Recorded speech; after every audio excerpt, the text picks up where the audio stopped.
This week, we're talking about expectations. You are listening to Love Your Job Before You Leave It, the podcast for ambitious, high-achieving women who are ready to stop feeling stressed about work and kiss burnout goodbye forever. Whether you're starting a business or staying in your day job, this show will give you the coaching and guidance you need to start loving your work today. Here's your host, career coach Corey Lynn. Hey, y'all. Happy Wednesday. This week, we're talking about expectations, and I think this is such an interesting topic because in the coaching community, there's generally this idea of it's like sort of a point at where you want it to go with your thoughts and like think thoughts on purpose that set you up to have the experience you want. And I agree with all of that. But then there's also this other thing, like from my own lived experience of like, if I set my expectations too high though, then I'm often disappointed with what actually happens. And sometimes when I have low expectations and just sort of expect something to be like only okay, then sometimes I'm really wowed by like what actually happens. And so this is something that I have given so much thought to over the last several years since I learned about thought work and really thinking about like, how do I navigate these two ideas and bring them together? And like, what's the sweet spot where I can use both of them to have a really delicious time in life and at work? Okay, so let me give some examples, first of all, to explain this. Okay, so let's say that you have like a work task, right? Some kind of project you need to do. Maybe you've been like procrastinating on it. You're feeling a little stressed about it. So in coaching, if you were in a coaching session with me and you were telling me all that, I might like ask you what you would need to think and feel in order to do the work, right? So a lot of us, we are like avoiding our work when we either think the work's going to be really hard or when we're like afraid we won't do the work well enough, stuff like that. So if you have a thought coming in like this is going to be hard and terrible and then it won't be good enough anyways, that's not going to motivate you to do the work, right? That's actually going to probably lead to a lot of procrastination. Why would we do all the effort to do the work if we're like not going to be able to do it well enough and it's going to feel terrible? That's like not a great sell, right? So in that case, you might need like a more helpful thought, like it's possible I can do a good job, or like I'm just going to do 5 minutes, or I've done a really good job on stuff like this in the past. We would kind of play around between me and you to figure out what a thought was that's going to work for you. But one of the things that happens with coaching is when people realize that like thoughts are magical and that they create your feelings and then the actions flow from that, and that like whatever you think like winds up in your results line, which there's basically like, I teach this tool called the self-coaching model, which was created by Brooke Castillo. And the idea is basically that thoughts determine everything else. It doesn't mean you can just think different thoughts and then not do anything.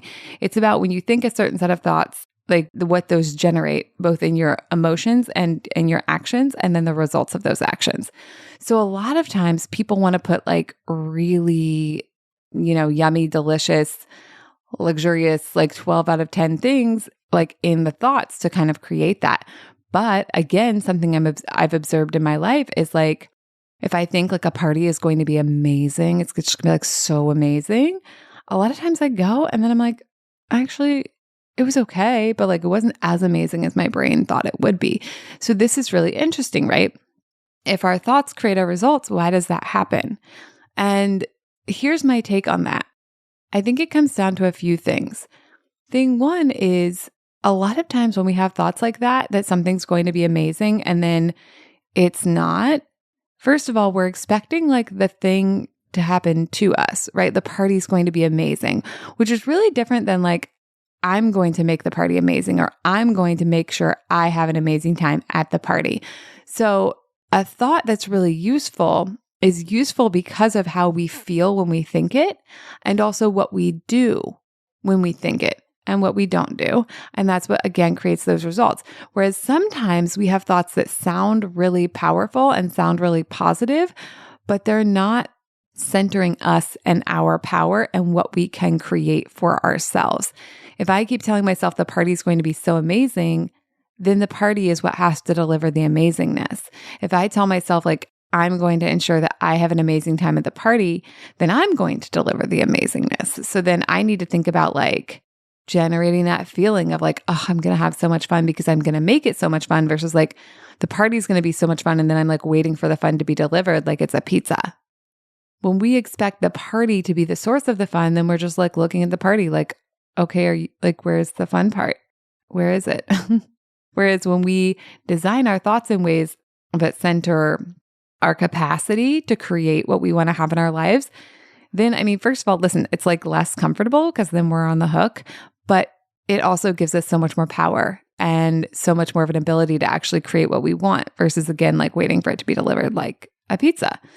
And like when we want things to be delivered like a pizza, sometimes they are. And that's so fun. But in my personal experience, like a lot of times they're not. And then it's like, I don't know, like then we're like, oh, I guess that wasn't as fun as we thought it would be. Or like then we're disappointed or then we're not like getting to have the good time. So in that case, like why not choose to, create your own good time if that's what you want? Okay, so that's one piece of it. Here's another piece. I think sometimes when we expect something to be really amazing and it's not, it's because we had a perfectionist fantasy about what the thing was going to do for us. So perfectionist fantasy is this idea of Cara Lowenthal of Unfuck Your Brain podcast. And it's such a brilliant idea. She's so brilliant, y'all. The idea is basically when we have a perfectionist fantasy, it's a fantasy where we expect the thing, whatever the thing is, to like solve all of our problems and make us happy all the time. And then like somehow we'll be like transcended above the human condition. But that's like not a real thing. Like we're going to be humans in the human condition, even if a party is amazing. So when we expect something to sort of like be transcendent like that, even if it's really amazing, it's not going to solve all of our problems and like push us out of the human condition into like some other plane where all we experience is positive emotion.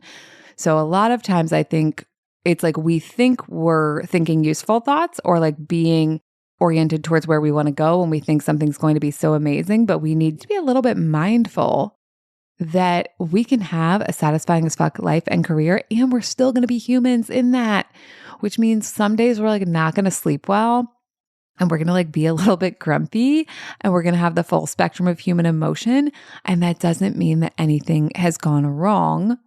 It just means that like the party, even when it's amazing, isn't, it's not going to elevate us past the human condition. Probably. If you find a party that does, good for you. Invite us all. Okay. What else? I think another element here is the idea of attachment. And when we get really attached to like things being a certain way so that we can be happy, that kind of fucks us all up, right? So this happens in like all kinds of areas, like whether you're like, I have to get the promotion to be happy, or you're like, I have to have a partner to be happy, or you're like, I have to get the sale to be happy. And then if you expect something to go well and it doesn't, it's excruciating. I think this is sort of related to the perfectionist fantasy. It's like we're pinning all our hopes and dreams on the thing going well. And so while we may have positive sounding thoughts about the thing, like the party's going to be amazing, it's also like interlaced with this sort of like grippiness and anxiety and this like, I need it to be a certain way so I can be okay. And then if it's not, I find it personally is really much harder to recover or like bounce back. Whereas if we're in the headspace of like, I'm going to make this party amazing for me, even if it like doesn't go exactly the way I think it will or whatever, then we're much more flexible about like figuring out how to make the party work for us, figuring out how to have fun, even if things don't go according to plan. Another thing I think we need to talk about is a lot of times what we have expectations about is other people. And a lot of times when we have expectations about other people, what we really have is like ideas about who they should be that they did not agree to. As many of y'all know, I've been doing a lot of relationship work with the amazing Maggie Reyes.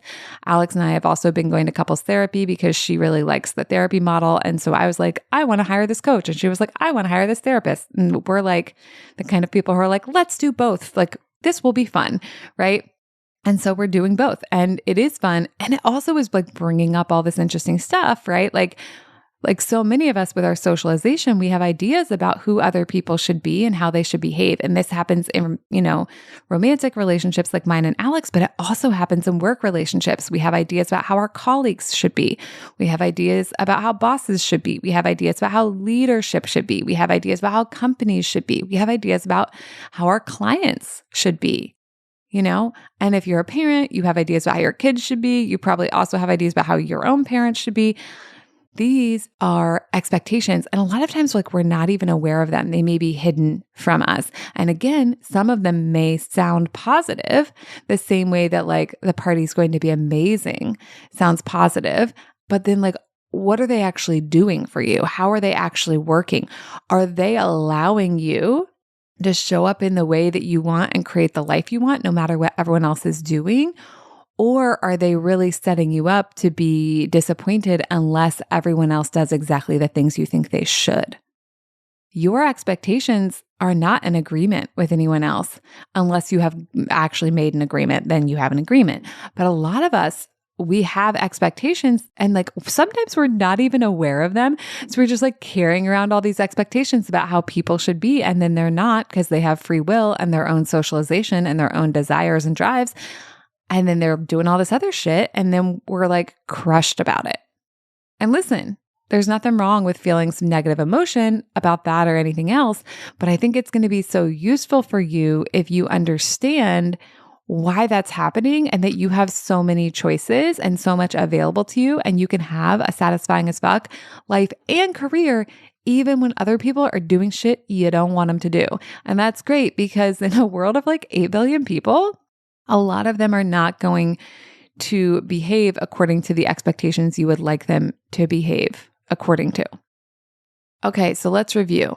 Are your expectations about what should happen, or are they about like a commitment to yourself about what you're going to do? I'm going to say that again. Are your expectations about what you think should happen, just like outside of you, the party should be amazing? Or are they about what you are committed to doing and creating for yourself? I'm going to have a fucking amazing time at the party. I'm going to finish the report. I'm going to make doing the report fun. I'm going to figure this out. It's interesting because like a lot of useful thoughts are like about us like taking really little baby steps. But in this example, I just kind of want to keep circling y'all back to the idea of having fun, because I think fun and expectations are something that have like kind of a dicey relationship sometimes. Like when we expect, like I said before, like when we expect things to be fun, then a lot of times like they're not fun because we expected them to be fun, versus like deciding as a commitment and an intention that we're going to like make them fun. And we just like expect them to exist or even to not exist. Maybe we even have to make them, right? Oh, and it's a little late in the game to say this, but expectations are just thoughts. Expectations are just thoughts you have about, you know, the party. Expectations are just thoughts you have about yourself. Expectations are just thoughts you have about other people. And just like other people, you may have expectations of yourself that sound good, but are creating a lot of suffering for you. Like when I was younger, I was like, oh, I just expect that I should be able to sleep 3 to 4 hours a night and my body should be fine. And this is like real. When I was in college, there was a period of time where I was sleeping like 3 to 4 hours a night most nights. I would like do a lot of sleeping on the weekend to try to make it up. My body was like, what the actual fuck? And then I got pneumonia. So I expected that I should be able to do that based on like nothing but my own thoughts. Like science disagrees, obviously, strongly. And that expectation created a lot of suffering for me. But when I could create a different expectation or make a different choice, right? Choose a different thought on purpose. Like I want to give my body all the sleep it desires to function really well. Then I don't have to be disappointed when my body doesn't function on 3 to 4 hours of sleep. And instead I can orient my life around creating the amount of sleep like my body needs, because it's an organism and not something I can just control with like my desires about how it should behave. Okay. I think I started reviewing and then got off track. So let's review again. Instead of having expectations about how you want things to be, try having expectations about what you're going to create, how you're going to show up, how you're going to make it fun, how you're going to make it happen, how you're going to be gentle with yourself, how you're going to take small steps until it's done. I get the desire to want everything else to like sort itself out, to want the party to be what creates the fun, but that puts all your power outside of yourself. So you're allowed to do it. I don't think it's super fun, and I don't think it's going to help you create a satisfying as fuck life. That being said, if you want to go that route, something that can be helpful is also just non-attachment. Like I'm willing for the party to be fun, and I'm willing for the party to not be fun, and I'm not going to be grippy about it. And if it doesn't deliver fun to me, that's okay. I'm not going to like do all the effort to make it fun for myself. I'm just going to like be here with what is. And then you are in a space where maybe it's meh, or maybe it blows you away and it is fun and you didn't have to create it all. I do think that happens sometimes, and I do think that's available, and it's much more available when we have that non-attachment. And then the third thing to keep in mind is that perfectionist fantasy idea. If you have the expectation that something else is going to solve all your problems and elevate you out of the human condition, that is a blinking red light of an indicator that you're going to be upset later, because nothing in life is going to do that for you. Like, there is no thing that's going to rescue you from the human condition, and you don't need rescuing from the human condition because you have the capacity to show up and handle it and feel the feelings. And like, that's what we're doing in this incarnation. I don't always like it either, but when I think it shouldn't be that way, I suffer more. And listen, sometimes I suffer more because I think it shouldn't be that way. I'm just telling you what I know. It's not about being perfect. It's just about learning some shit that can be useful and help you create more of what you want in life. Because a lot of times I want life to be fun and joyful and interesting. And when I think life should deliver that, then I'm just like looking around for like where life's going to deliver it. But when I'm like, cool, I can create that, and that's available a lot of the time, then I can have more of that. And that's super fun. So this is probably like not a typical teaching on expectations, but I think it's really useful. So take it to heart and see what kind of shifts and changes you can make in your life, and see how you can bring your life more in alignment with the idea of it being like delicious, juicy, fucking satisfying as fuck when you use what I've taught you today. And then come and tell me about it, because I love to hear about when y'all implement the things I teach on the podcast. I actually got like an Instagram DM the other day from someone who was like, thank you so much. The podcast is amazing and you're welcome. I'm so glad it's useful. And if you want to take this work deeper, come get on a consult with me. Like, let's spend 45 minutes together in a deep dive on your brain and see what's going on in there. And then if it seems like a good fit, I will tell you how we can work together. All right, that's what I got for y'all today. I love you. Have a great week. I'll talk to you next time. Bye. Thank you for listening to Love Your Job Before You Leave It. We'll have another episode for you next week. And in the meantime, if you're feeling super fired up, head on over to CoreyLynn.com for more guidance and resources.